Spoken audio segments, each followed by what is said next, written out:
중국 자본에 넘어간 브랜드가 결국 사고를 쳤습니다. 2025년 9월 히말라야 해발 5,500m에서 3km에 걸쳐 폭죽이 터졌습니다. 자연을 경외한다던 명품 등산복 브랜드 아크테릭스가 직접 기획한 행사였습니다. 2019년 중국 안타스포츠가 6조 원을 들여 인수한 이후 잘 나가던 이 브랜드에 무슨 일이 벌어진 것일까요? 100만 원짜리 재킷을 파는 회사가 왜 산을 불태웠는지, 어떻게 추락의 길로 접어들었는지 함께 파헤쳐 보겠습니다.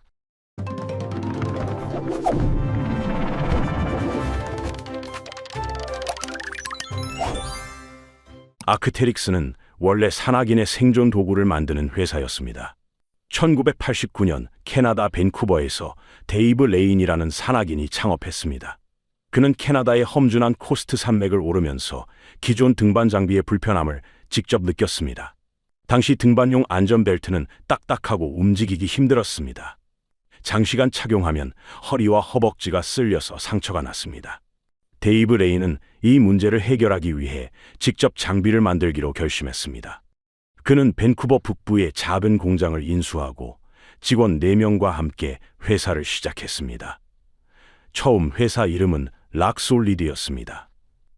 이들은 열을 가해서 소재를 사람 몸에 맞게 구부리는 기술을 도입했습니다.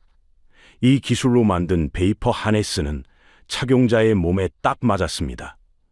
하네스란 암벽 등반을 할 때 몸의 밧줄을 연결하는 안전벨트입니다. 움직임이 자유롭고 오래 입어도 쓸리지 않아서 산악인들 사이에서 입소문이 퍼지기 시작했습니다. 1991년 회사 이름을 아크테릭스로 바꿉니다. 이 이름은 시조새의 학명에서 따왔습니다. 시조새는 공룡에서 새로 진화하는 중간 단계의 동물입니다. 끊임없이 진화하겠다는 의지를 담은 이름이었습니다. 그리고 이 약속은 실제로 지켜졌습니다. 1998년에는 알파 SV 재킷을 내놓았습니다. 이 재킷에는 세계 최초로 방수 지퍼가 적용되었습니다. 기존에는 아무리 좋은 방수 소재를 써도 지퍼 틈으로 물이 스며들었습니다. 아크테릭스는 지퍼 자체에 방수 처리를 해서 이 문제를 해결했습니다. 미국 해군 특수부대와 영국 특수부대가 이 재킷을 채택했을 정도로 성능이 뛰어났습니다. 옷의 이음새를 막는 테이프 기술도 혁신적이었습니다. 당시 업계에서는 21에서 25m 폭의 테이프를 썼는데 아크테릭스는 이것을 8mm까지 줄였습니다. 테이프 폭이 줄어들면 옷이 가벼워지고 숨쉬기도 편해집니다. 이런 기술력 덕분에 아크테릭스는 아웃도어계의 에르메스라는 별명을 얻었습니다. 가격은 비쌌지만 전문 산악인들은 기꺼이 돈을 지불했습니다. 생존이 걸린 장비에서 가격은 부차적인 문제였기 때문입니다. 비싸도 납득이 가는 브랜드. 이것이 30년간 이어온 아크테릭스의 정체성이었습니다. 그런데 2019년 이 브랜드의 운명을 완전히 바꾸는 사건이 벌어집니다. 중국의 스포츠 기업 안타스포츠가 아크테릭스의 모회사인 아머스포츠를 인수했습니다. 인수 금액은 46억 유로, 우리 돈으로 약 6조 원입니다. 서울 강남의 고급 아파트 수천 채를 살 수 있는 금액입니다. 안타스포츠가 어떤 회사인지 먼저 알아야 합니다. 이 회사의 정체를 알면 이후 벌어진 일들을 이해할 수 있습니다. 안타스포츠는 중국 푸젠성에 본사를 둔 스포츠 의류 기업입니다. 원래는 나이키 신발을 대신 만들어주는 하청 공장에서 시작했습니다. 창업자 딩스종의 부모가 나이키 공장을 운영했는데 1991년에 자체 브랜드를 만들면서 독립한 것입니다. 안타스포츠는 중국 내수 시장에서 빠르게 성장했습니다. 2009년에는 이탈리아 스포츠 브랜드 휠라의 중국 사업권을 인수해서 큰 성공을 거뒀습니다. 휠라 중국 매출은 안타스포츠 전체 매출의 절반 가까이를 차지할 정도로 커졌습니다. 2011년에는 당시 중국 1위였던 리닝을 제치고 중국 최대 스포츠 브랜드가 되었습니다. 2022년에는 중국 내에서 나이키 매출을 넘어서며 정상에 올랐습니다. 하지만 안타스포츠에는 한계가 있었습니다. 중국 국내에서는 잘 팔렸지만 해외에서는 인지도가 낮았습니다. 또한 저가 브랜드라는 이미지가 있어서 고급 시장에 진출하기 어려웠습니다. 자체적으로 프리미엄 브랜드를 키우려면 수십 년이 걸릴 수도 있었습니다. 안타스포츠는 더 빠른 방법을 선택했습니다. 바로 인수합병이었습니다. 안타스포츠는 텐센트, 파운테인 베스트 같은 중국 기업들과 힘을 합쳐 아머스포츠를 인수했습니다. 아머스포츠는 핀란드에 본사를 둔 스포츠 그룹으로 아크테릭스 외에도 살로몬, 윌슨 같은 유명 브랜드를 보유하고 있었습니다. 살로몬은 스키와 산길 달리기 장비로 유명합니다. 윌슨은 테니스 라켓으로 세계 최고입니다. 11개 글로벌 브랜드를 한꺼번에 손에 넣은 것입니다. 영국의 경제신문 파이낸셜 타임스는 당시 이런 분석을 내놓았습니다. 중국 최고의 스포츠웨어 브랜드가 나이키와 아디다스를 제압하려 한다는 내용이었습니다. 안타스포츠의 목표는 아웃도어계의 LVMH가 되는 것이었습니다. LVMH는 루이비통을 보유한 세계 최대 명품 그룹입니다. 인수 직후부터 아크테릭스는 급격한 변화를 맞이합니다. 인수 이후 아크테릭스는 폭발적으로 성장했습니다. 특히 예상치 못한 곳에서 인기가 터졌습니다. 2020년 파리 패션 위크에서 놀라운 장면이 연출되었습니다. 루이비통의 수석 디자이너인 버질 아블로가 파란색 아크테릭스 바람막이를 입고 무대에 등장한 것입니다. 패션계는 술렁였습니다. 등산복이 세계 최고의 패션쇼 무대에 오른 순간이었습니다. 이 장면은 SNS를 타고 전 세계로 퍼졌습니다. 이때부터 고프코어라는 트렌드가 본격적으로 시작됩니다. 고프코어란 등산복을 도시에서 일상복처럼 입는 패션 스타일입니다. 등산은 하지 않지만 등산복을 입고 산에 가지 않지만 등산 브랜드를 걸치는 것입니다. 틱톡에서는 아크테릭스 재킷을 입고 옷을 입은 채로 샤워하는 영상이 유행했습니다. 방수가 얼마나 잘 되는지 보여주는 챌린지였는데 수백만 명이 시청했습니다. 한국에서는 2019년에 이재용 삼성전자 회장이 아크테릭스 패딩을 입은 사진이 화제가 되면서 인기에 불이 붙었습니다. 당시 이 회장이 입은 제품은 145만 원짜리였습니다. 이 패딩은 제드래곤 패딩이라는 별명이 붙으며 매장의 문의가 쇄도했습니다. 강남 매장에는 애가 사달라고 한다며 제품 사진을 보여주는 부모님들이 많아졌습니다. 10대들 사이에서는 교복 위에 입는 새로운 등골 브레이커로 떠올랐습니다. 매출은 가파르게 올랐습니다. 한국에서 아크테릭스를 운영하는 넬슨 스포츠는 2023년 매출 1,200억 원에서 2024년 1,600억 원으로 42%나 성장했습니다. 그러나 이 성공에는 위험이 숨어 있었습니다.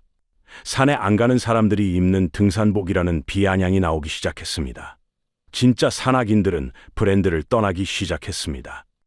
해외 등산 커뮤니티에서는 품질이 예전만 못하다는 불만도 터져나왔습니다.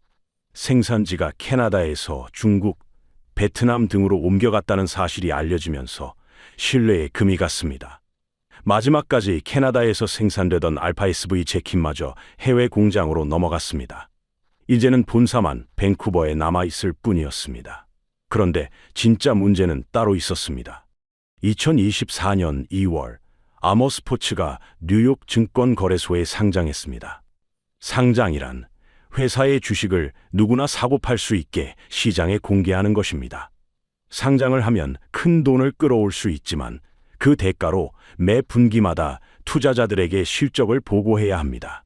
아머스포츠가 상장할 때 목표로 한 주식 가격은 주당 16달러에서 18달러 사이였습니다. 그런데 실제 상장 가격은 13달러에 그쳤습니다.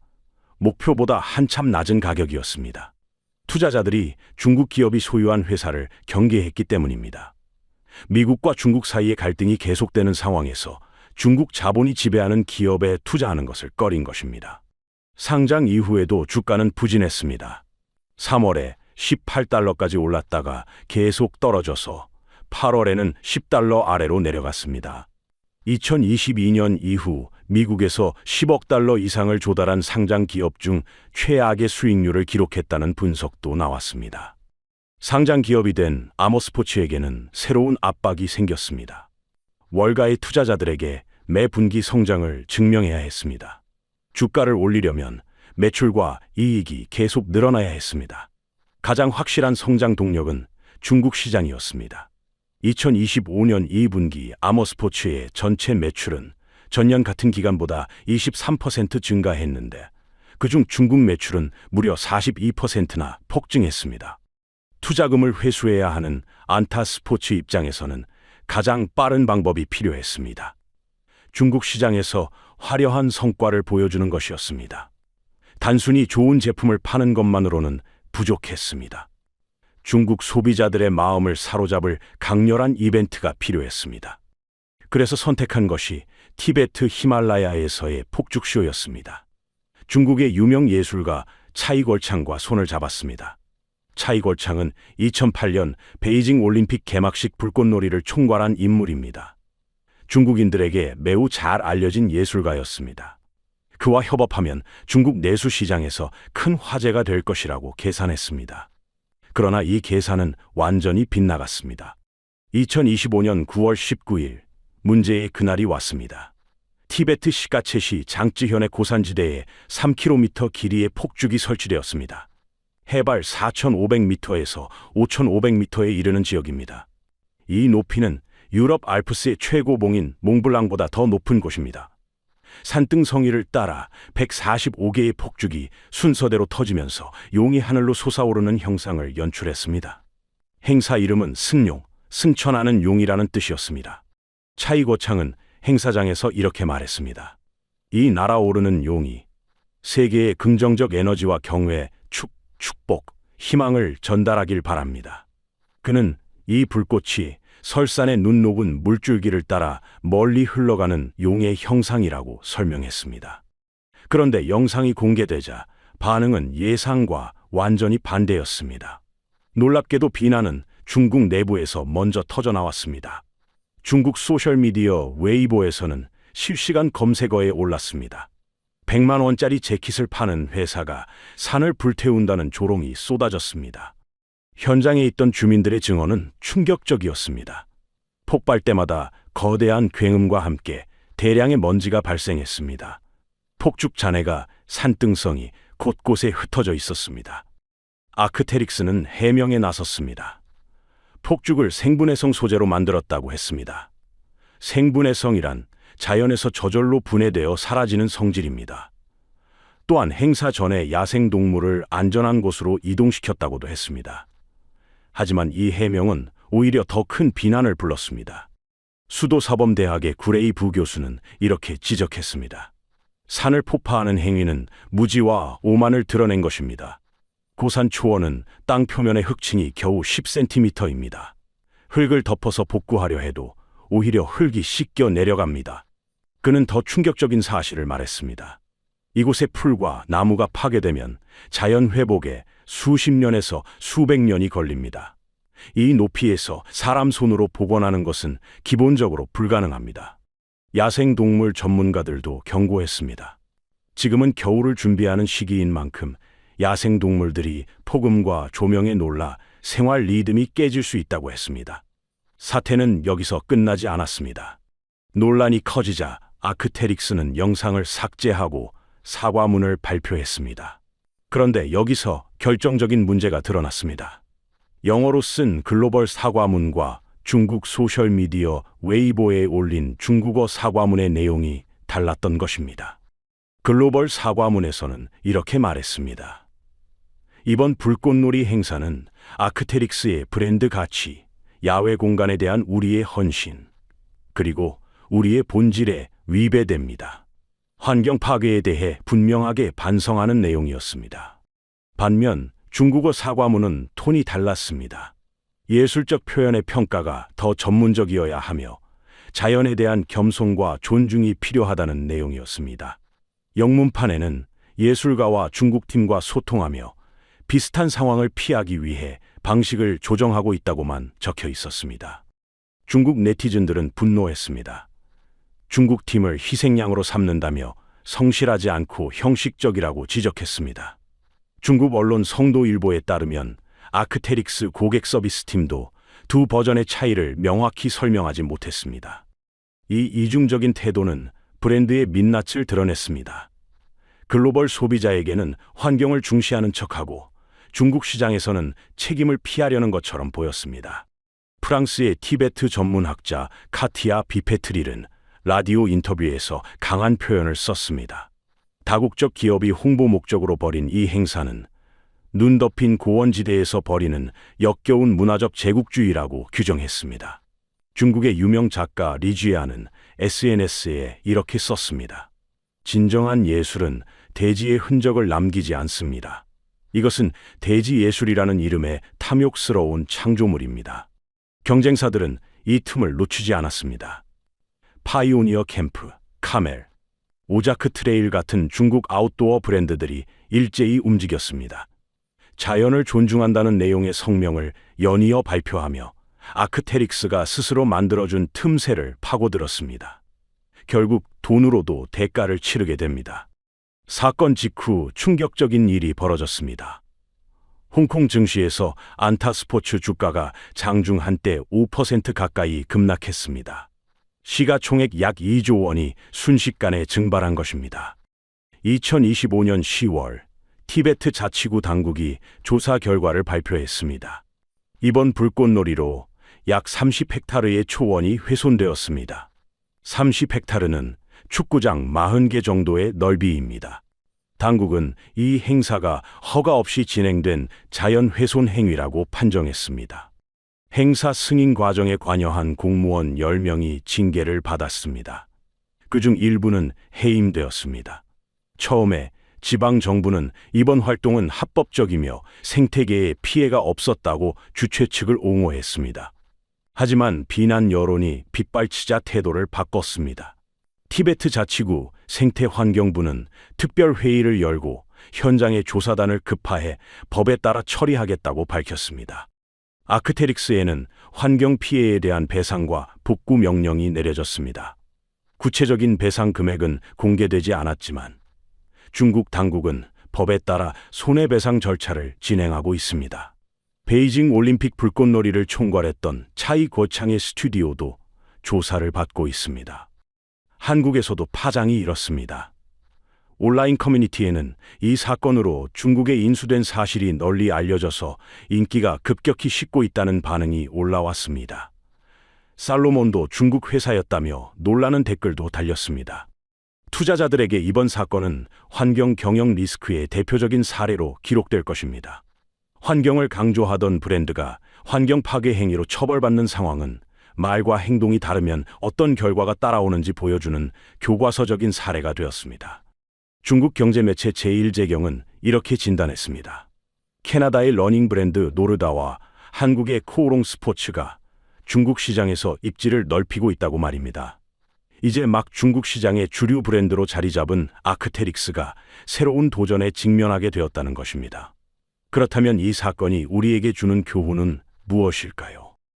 아크테릭스 사태는 단순한 마케팅 실패가 아닙니다. 이것은 혁신이 자본의 논리에 휘둘릴 때 브랜드가 어떻게 변질되는지를 보여주는 경고입니다. 35년 전 작은 공장에서 시작된 이 브랜드는 1mm의 오차도 허용하지 않는 장인 정신으로 성장했습니다. 극한 환경에서 사람을 지키던 옷이었습니다. 그러나 새 주인을 맞이한 이후 브랜드는 성장 그래프를 그리기 위한 도구로 바뀌었습니다. 자연 앞에서 겸손하던 철학은 자연을 무대 장치로 쓰는 마케팅으로 변질되었습니다. 이 사건이 주는 교훈은 명확합니다.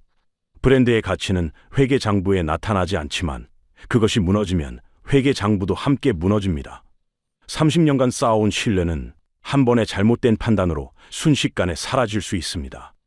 특히 환경과 지속 가능성을 내세우는 브랜드라면 말과 행동이 일치해야 합니다. 말과 다른 행동은 더 가혹한 심판을 받게 됩니다. 아크테릭스라는 이름에는 끊임없이 진화하겠다는 다짐이 담겨 있었습니다.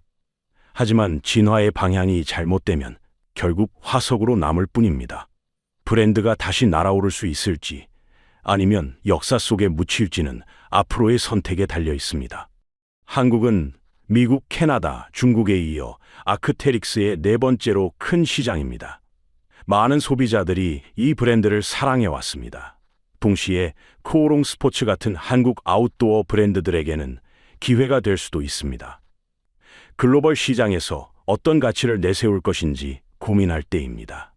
여러분의 옷장에 있는 그 재킷은 아직도 혁신의 상징인가요? 아니면 자본의 유니폼이 되어버렸나요?